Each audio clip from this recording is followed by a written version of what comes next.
नमस्कार, मैं एडवोकेट अर्चना त्रिपाठी हिंदी ला नोट्स के यूट्यूब चैनल पर आपका स्वागत करते हैं।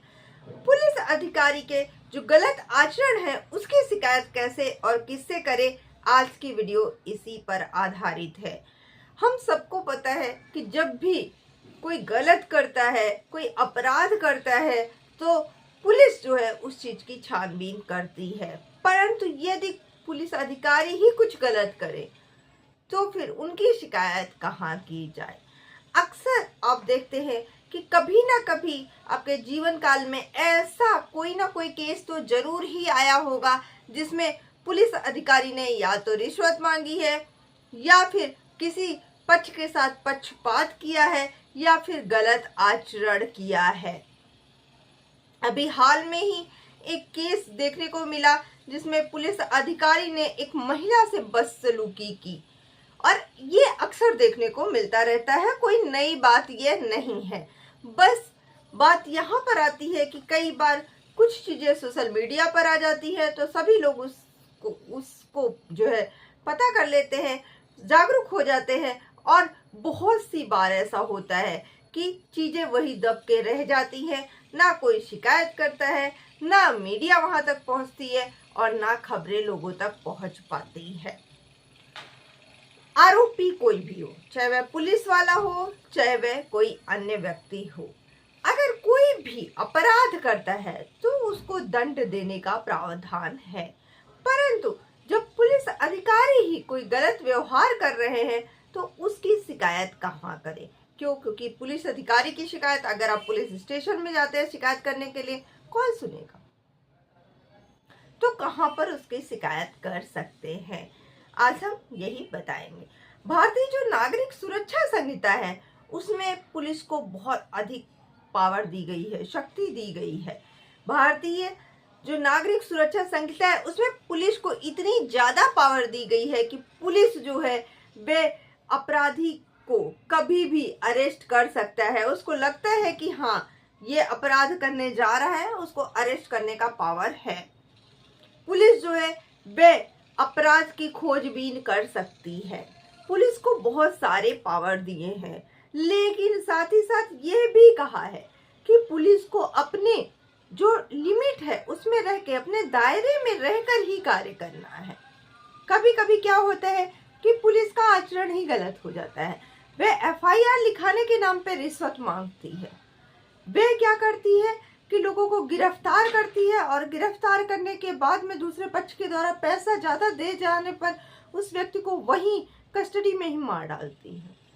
कई बार तो ऐसा हुआ है कि अपराधी को पुलिस रास्ते में ही छोड़ देती है पैसे लेकर के, या फिर जिसने अपराध नहीं किया है उसको अपराधी बना देती है और उसको छोड़ने के एवज में उनसे पैसे मांगती है। ऐसा केस कई बार देखने को मिलता है। हालांकि सारे पुलिस वाले एक जैसे नहीं होते हैं, इसको ध्यान में रख करके ही सुप्रीम कोर्ट ने प्रकाश सिंह जो केस है उसमें एक दिशा निर्देश दिया गया है। ये केस था 2006 का, और इसमें जो पुलिस अधिकारी है उसने ही गलत आचरण किया था, जिसकी जो है एफआईआर कहीं पर नहीं हो रही थी। और जब सुप्रीम कोर्ट ने जो है इस केस को देखा तो सुप्रीम कोर्ट ने एक सभी राज्यों को दिशा निर्देश जारी किया गया, और सिर्फ जो दिशा निर्देश था वह नॉर्मल दिशा निर्देश नहीं था। उन्होंने सुप्रीम कोर्ट ने विस्तृत दिशा निर्देश दिया कि जो पुलिस अधिकारी है अगर वे गलत आचरण करते हैं तो उनके साथ क्या होना चाहिए, कैसे होना चाहिए, कहाँ शिकायत करना है और वह शिकायत किस प्रकार से करना है। सुप्रीम कोर्ट ने इसका पूरा विवरण दिया था। तो जो पुलिस की शिकायत है तो जो है एक स्वतंत्र प्राधिकरण बनाने के लिए उन्होंने दिशा निर्देश दिया था। किसने दिया था? सुप्रीम कोर्ट ने दिया था। और जैसे कि जो रिश्वतखोरी हो गया, जो हिरासत में मौत हो जा रही है, अगर पुलिस वाले किसी के साथ क्रूरता का व्यवहार करते हैं या किसी के ऊपर आरोप, झूठे आरोप लगा देते हैं, तो ऐसे में वह व्यक्ति या उस व्यक्ति के घर वाले वह जो है एक स्वतंत्र जो प्राधिकरण है उस पर शिकायत कर सकते हैं। भारतीय दंड संहिता जो है वह पुलिस को संरक्षण प्रदान करती है, परंतु अपराध करार होने पर किसी को भी छूट नहीं प्रदान करती है, चाहे वह पुलिस वाला हो कोई या फिर कोई नॉर्मल अपराधी हो। सब एक समान हो जाते हैं अगर उन्होंने अपराध किया है तो। अगर कोई ड्यूटी से हट करके अगर कोई कार्य करता है तो उस पे दंड दिए जाने का व्यवस्था की गई है, चाहे वह भारतीय न्याय संहिता के द्वारा है, भारतीय न्याय नागरिक जो सुरक्षा संहिता के द्वारा है, या फिर भारतीय दंड संहिता के अनुसार है। अगर किसी ने गलत आचरण किया है तो वह आरोपी है, वह चाहे पुलिस वाला ही क्यों ना हो। तो पुलिस का कार्य क्या होता है? पुलिस का कार्य होता है कि वह अपराध को रोके, ना कि खुद ही कोई अपराध करे। तो जो पुलिस का व्यवहार है वह हमेशा अपराधियों को लेकर के, अपराध को लेकर के निष्पक्ष होना चाहिए। अगर दो पक्ष है तो दोनों के लिए आप बराबर का सोच रखो। पुलिस जो है किसी को भी अनावश्यक रूप से परेशान नहीं कर सकती है। जरूरी नहीं होता है कि सारे पुलिस वाले एक जैसे होते हैं, जैसा कि मैंने आपको पहले ही बताया कि पुलिस वाले भी बहुत अच्छे होते हैं। कई बार तो हमने ऐसे देखा है कि जो पुलिस के बड़े अधिकारी होते हैं वे जो है एक जो ऑटो वाले होते हैं, जो रिक्शा वाले होते हैं, उनसे बहुत तमीज से बात करते हैं। उनको अगर कहीं तक लेके जाते हैं तो उसका पूरा किराया देते हैं। और कई बार हमने ऐसे देखा है कि राह चलते हुए ऑटो को रुकवा लेते हैं, सवारी भरी हुई है, ऑटो को रुकवा लिया, सवारी को उतार दिया, ऑटो को लेके जाना है। आप ऐसे किसी के साथ अत्याचार नहीं कर सकते हैं। तो जरूरी नहीं है कि सब एक जैसे ही हो। इन सबसे निपटने के लिए सुप्रीम कोर्ट ने दिशा निर्देश दिया है। दिशा निर्देश के अनुसार उन्होंने क्या कहा है कि एक पुलिस कंप्लेन अथॉरिटी बनेगी और उन्होंने सभी राज्यों को पुलिस कंप्लेन अथॉरिटी बनाने का दिशा निर्देश दिया है। हालांकि अभी हर जगह यह दिशा निर्देश का पालन नहीं हो पाया है। 11 ऐसे राज्य हैं जहां पर पुलिस कंप्लेन अथॉरिटी बन चुकी है। प्रत्येक राज्य के लिए सुप्रीम कोर्ट ने एक पुलिस कंप्लेन अथॉरिटी का गठन करने का दिशा निर्देश दिया है। जो ये अथॉरिटी होगी वह स्वतंत्र होगी, इस पर राज्य का कोई भी जो है दिशा निर्देश नहीं रहेगा, यानी कि ये राज्य सरकार के अधीन नहीं होगी। जो इसकी अध्यक्षता है वह सेवानिवृत्त न्यायाधीश करते हैं, यानी कि पुलिस विभाग या पुलिस इसमें शामिल नहीं होती है कि वह पक्षपात कर सके। और बहुत सारे आचरण ऐसे होते हैं जो कि पुलिस को साफ रखने होते हैं।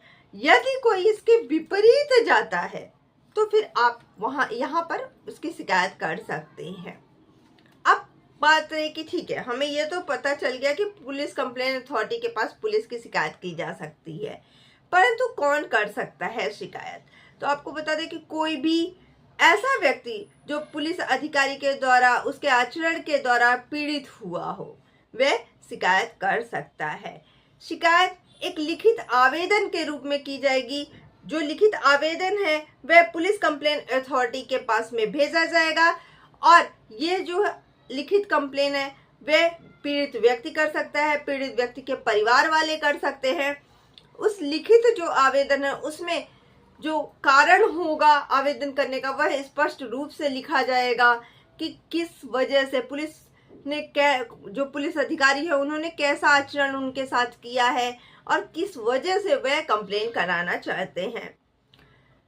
कंप्लेन कराने से पहले उन्हें पर्याप्त साक्ष्य जो है वह अथॉरिटी के पास में प्रस्तुत करना पड़ेगा। ये जो साक्ष्य है वह गवाह के रूप में हो सकता है, वह दस्तावेजी कोई साक्ष्य हो सकता है, जिससे कि यह प्रूफ हो सके कि हाँ पुलिस अथॉरिटी ने जो उसके साथ आचरण किया है वह ठीक नहीं था, वह गलत था। चाहे वह रिश्वत लेने की हो, चाहे वह छोड़ देने की हो, चाहे वह जो है कारागार में मार डालने की हो, या रास्ते में बिना एफआईआर के किसी को गिरफ्तार करने की हो, किसी के साथ मारपीट करने की हो, तो आप इससे रिलेटेड जो है आप शिकायत कर सकते हैं।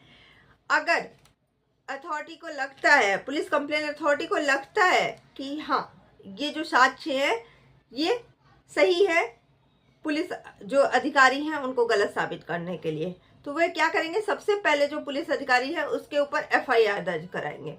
एफआईआर दर्ज कराने के बाद में उसका निलंबन का जो आदेश है वह भी जारी किया जा सकता है। निलंबन का आदेश जारी हो जाएगा और ऐसा भी आ सकता है कि उसको अपने पद से रिजाइन देना पड़ जाए। यहां तक भी अथॉरिटी कर सकती है।